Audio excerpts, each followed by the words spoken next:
আসসালামু আলাইকুম। আজকের রেসিপি আলু বেগুন দিয়ে রুই মাছের ঝোল। আশা করি আজকের রেসিপিটি আপনাদের ভালো লাগবে। এর জন্য আমি একটা কড়াই নিয়ে নিয়েছি। কড়াইটা গরম করে নেব। কড়াইটি গরম হয়ে গেলে এখন দিয়ে দেব 3 টেবিল চামচ সরিষার তেল।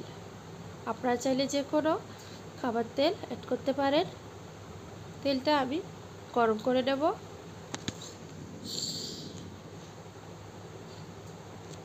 যখন দেখো তেলটা গরম হয়ে এসেছে, এই পর্যায়ে আমি একটা মিডিয়াম সাইজের পেঁয়াজ কুচি কেটে নিয়েছি, সেটা দিয়ে দেব।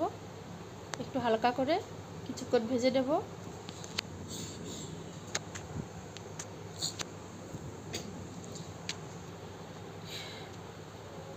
এখন দেব 3 চা চামচ পেঁয়াজ বাটা, 1 চা চামচ কাঁচামরিচ বাটা,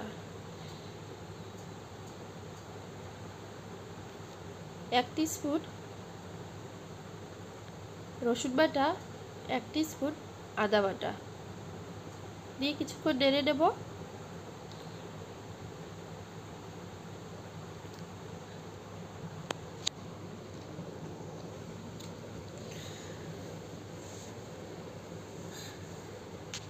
এখন দেব 2 চা চামচ লবণ বা স্বাদ মতো লবণ দিতে পারেন আপনারা আপনাদের স্বাদ মতো, 1 চা চামচ হলুদের গুঁড়া,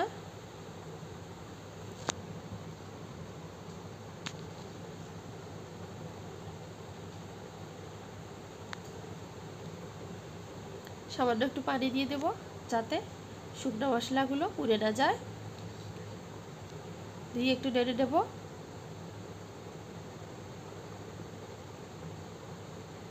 1 চা চামচ ধনিয়া গুঁড়া,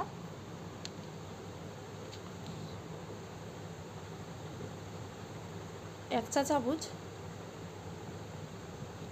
জিরা গুঁড়া দিয়ে মশলাটা কষাই নেব। যখন মশলাটা কষানো হয়ে যাবে তখন সামান্য একটু পানি অ্যাড করে দেব।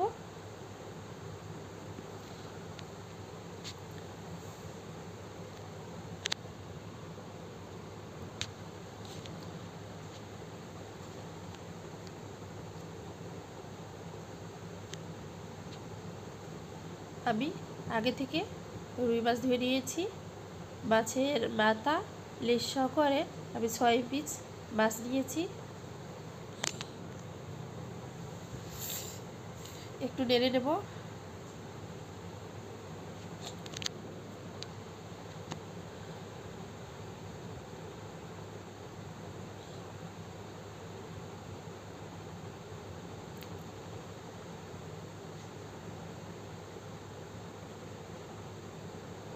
এখন আমি দিয়ে দেব 1 কাপের মতো নরমাল পানি।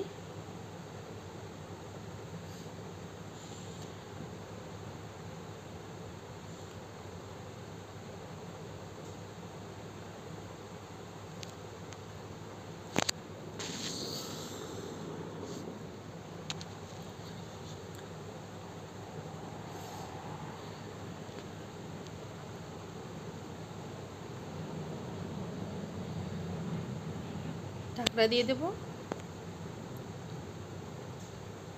ফিরে আসবো 7 থেকে 8 মিনিট পর। দেখেন সব জল শুকাই গিয়েছে। এই পর্যায়ে আমি মাছগুলো উঠাই নেব অন্য একটি পাত্রে।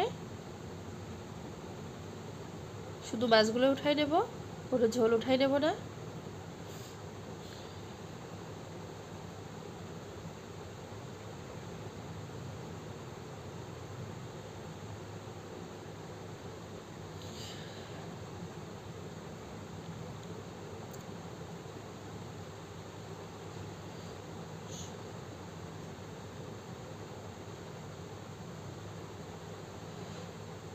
আমি সব উঠাই নিয়েছি মাছ।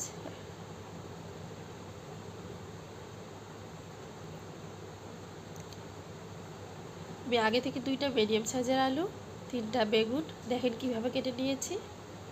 এখন কড়াইয়ের মধ্যে দিয়ে ভালো করে নেড়ে নেব। আপনারা যারা আমার এই ভিডিওটি দেখছেন, যদি আমার চ্যানেলটি এখনও সাবস্ক্রাইব না করে থাকেন তাহলে প্লিজ আমার চ্যানেলটি সাবস্ক্রাইব করুন।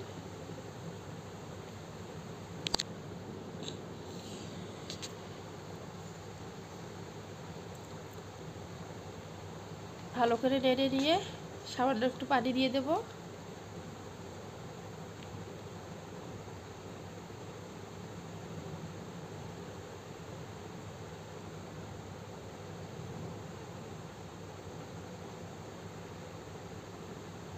হাফ কাপের মতো পানি অ্যাড করে দিয়েছি আমি। এখন ঢাকনা দিয়ে দেব।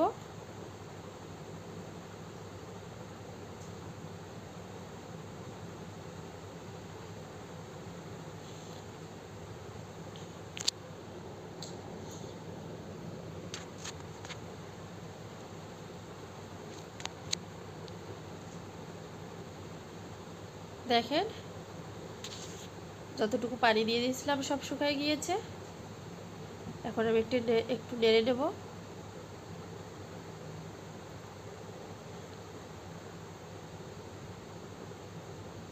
নেড়ে নিয়ে আমি এ পর্যায়ে 1 কাপের মতো পানি অ্যাড করে দেব।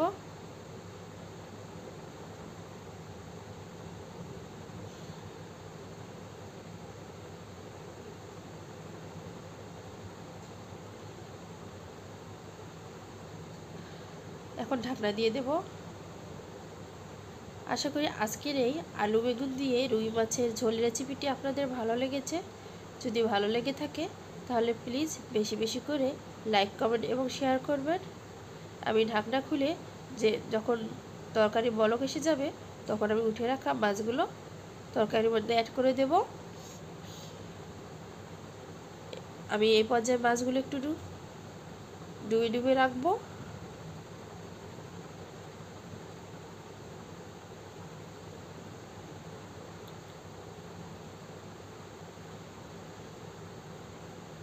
আমি কিন্তু আর ঢাকনা দিয়ে দেবো না, কারণ আমার সব কিছু যেহেতু সিদ্ধ হয়ে গিয়েছে পারফেক্টভাবে। আশা করি আপনাদের আজকের এই আলু বেগুন দিয়ে রুই মাছের ঝোলের রেসিপিটি ভালো লেগেছে।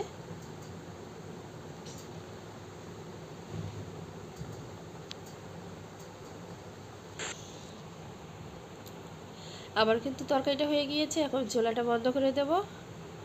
আশা করি আজকের এই তরকারি আপনাদের ভালো লেগেছে। যদি ভালো লেগে থাকে তাহলে প্লিজ বেশি বেশি করে শেয়ার করবেন। সবাই ভালো থাকবেন, সুস্থ থাকবেন। আল্লাহ হাফেজ।